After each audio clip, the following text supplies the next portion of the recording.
until you're able to figure out who you are trying to serve, you will not make money. You might say, but Mayor, I made money the last year now. That's not the kind of money I'm talking about here. I'm sure one of my people that came for my clarity session is sitting right there. Right there. He can tell you the impact of that 5-hour session that it did in the revenue of his business. 5 hours. You start with who? That's why I said today is going to be something that will blow your mind, because we've had conversations, and even here, they were mentioning things like you need to build value, right? That money does what? Goes towards value, isn't it? How do you know what value means to someone if you don't know who that person is? Because what value means to you is far, far different from what it means to me, depending on what use I want that thing for. So the most important thing you need to think about as you move from being a creative person to a creative entrepreneur, you need to think about the who, right?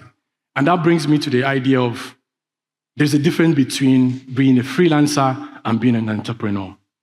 And the two, they are good, but you just need to know which one you are. Not all of us will be entrepreneurs, and that's fine. We need to accept that. What is an entrepreneur? Entrepreneur is someone that creates jobs for people. Our job as entrepreneurs is not to do the job. Our job is to get people to do the job. Our job is what? To get people, motivate them, inspire them, and lead them to do what? To do the job. That's the work of an entrepreneur. A freelancer at the other end is someone that gets paid when he shows up. If he does not show up, or if she doesn't show up, she does not get paid. Do you understand? And the three things that have to back up the freelancer part is that you need to understand that the freelancer needs three things. It needs the skill, it needs the tools, and it needs what we call reputation. Those are the three things a freelancer needs. Whereas an entrepreneur needs all the things Mr. Tunji spoke about in the morning. Do you understand? So when you're trying to do something, you need to figure out who are you. Then that brings us back to the people that you're trying to serve. Who are you trying to serve? I want to explain something to you. That once you know the who, what we call value will now make sense to you.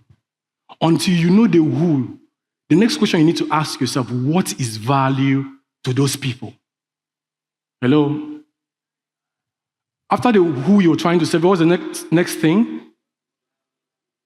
What is value to those people? Not everybody, but for the people you have actually said, these are the people I want to serve. Does that make sense?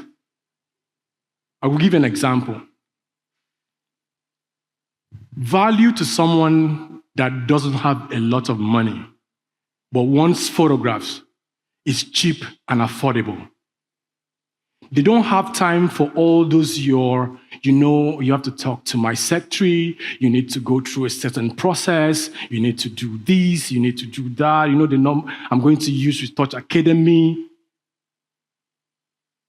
That's why when they come to your DM, the first thing they ask you is, how much do you charge? The most important thing to them, what those people consider as value, is cheap and affordable. How can I get this photograph done for my birthday and I don't have to spend all of my money doing it? That's value to them. If you don't know that, you'll be spending all your time trying to communicate to them as if you're communicating to someone that wants something else.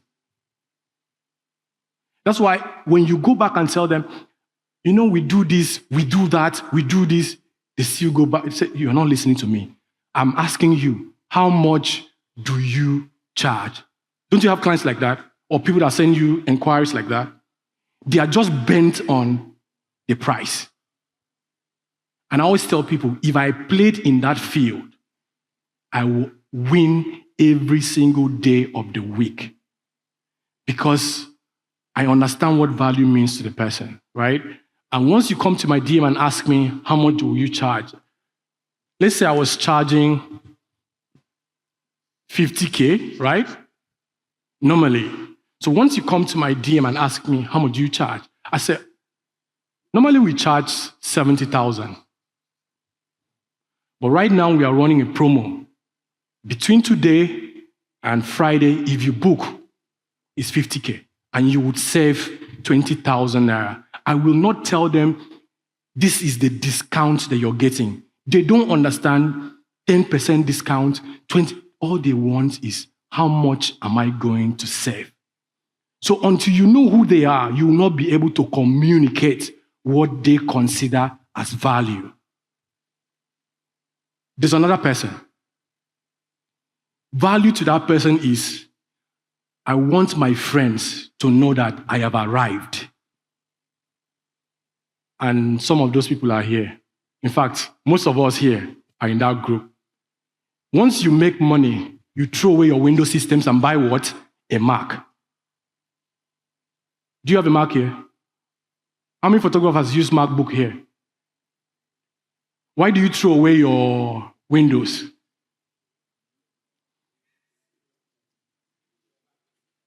It said it was lacking. That's what we tell ourselves.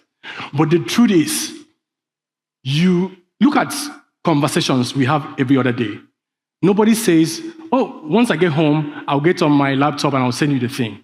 They just go, oh, once I get home, I'll get on my MacBook and I'll send it to you. Why did they use the MacBook instead of a laptop? Are they not the same thing?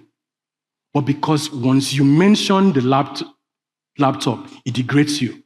But once you mention a MacBook, so there are some people, value to them is status and affiliations. I want to belong or I want to stand out.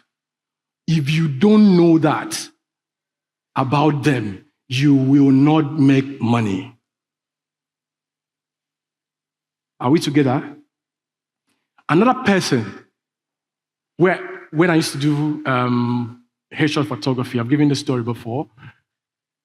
Some of the people that I used to photograph for the headshot, they don't have time. So the executive assistant would tell me, my boss has 20 minutes and that's all. Are you going to be able to do it? I'm like, bro, I'll set up, photograph the headshot, bring it down in 20 minutes, and I'm out. Value to that client is not cheap and affordable.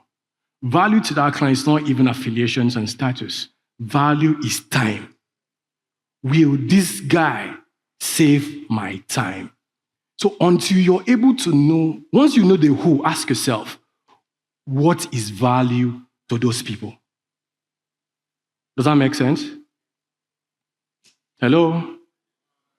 I don't want to confuse anybody. I just want to make sure that I'm explaining in very simple terms that we all understand. Does that make sense? So we know the who, right? We know I can give you an example of the status thing.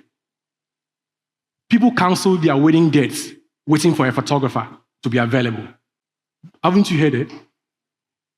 Why did they do that?